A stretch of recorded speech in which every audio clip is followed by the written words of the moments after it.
Assalamu alaikum, this is your brother Mohammad, and today I am high up in Dubai, and I wanted to share something with you because on the way to Dubai I was flying with one of my cousins, and he said to me that he's got a terrible fear of flying. Now this fear of flying, he's had it for a long time. Obviously, he feels about it very very strongly, um, and so I kind of started questioning him, what is it about this fear that makes you so scared about it? And he's like, you know what, it's the whole thing about not being in control. Now, control is something very, very dear to my heart because I consider myself like a recovering control freak. So control is very, very interesting. And so, what I wanted to kind of speak to you guys about was this thing about how I overcame, or I'm still overcoming, being a control freak. Now, one of the ways you can do that is by realizing that you're not really in control at all, right? You are not in control. Because he said, I don't feel like I'm in control when I'm up here and things like that. The truth is, if you're driving on the road, you're not in control. A car could come from anywhere and it could completely kill you or do anything, and it's the same, right? But it's the illusion of control. And so I want to demonstrate to you this to you in a funny way, because I'm with some other cousins and stuff, and they had a different fear. So for example, we're in this building, it's really, really high up, right?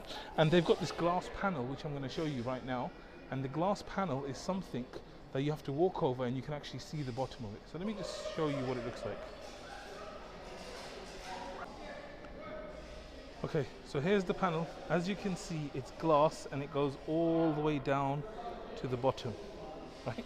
And so when I got up to the lift, because I arrived late, two of my cousins, they were standing by here, by this path, and they were scared to walk onto it because they felt like, well, it's glass and it could break and it's dangerous, right? And so because of that fear, they didn't step into it.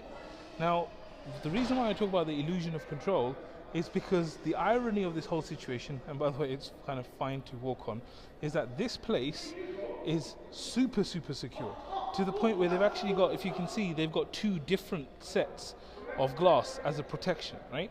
But he thinks that by being here, he's not in control.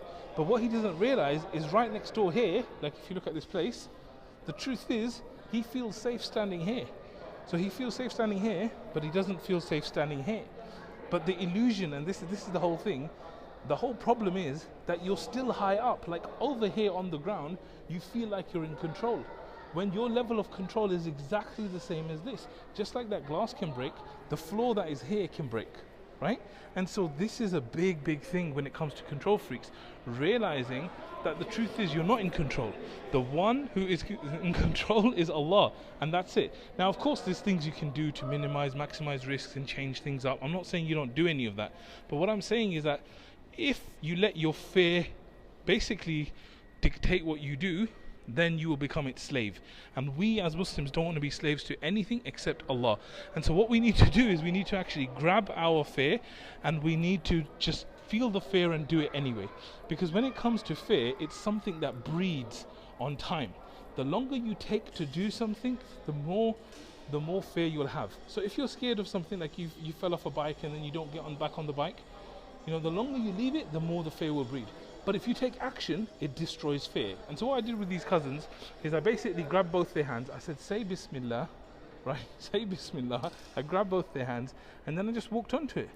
And then after a minute, he kind of walked. He was still shaking a little bit. He looked at it, and then I explained to him this whole thing about illusion of control. And then obviously he felt a little bit better being there.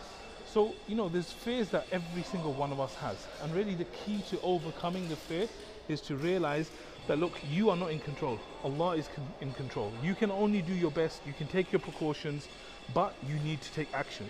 And so whatever your fear is, make sure you find an action you can take, even if it's something really, really small, even if it's something that you consider insignificant, but take some action so that it doesn't paralyze you at all. And when it comes to the whole control freak thing, realize that this is a process that you need to kind of overcome to stop being a control freak. And as you start letting go, you start becoming much more free, inshallah. May Allah make it easy for you. And if you haven't done so already, please go to www.muslimceo.com, where you're going to learn all about growing your business, growing your organization, from all the mistakes and the problems and all the things that I've had in the last 20 years in regards to business and organizations. And it's an amazing training, inshallah, that you're going to love.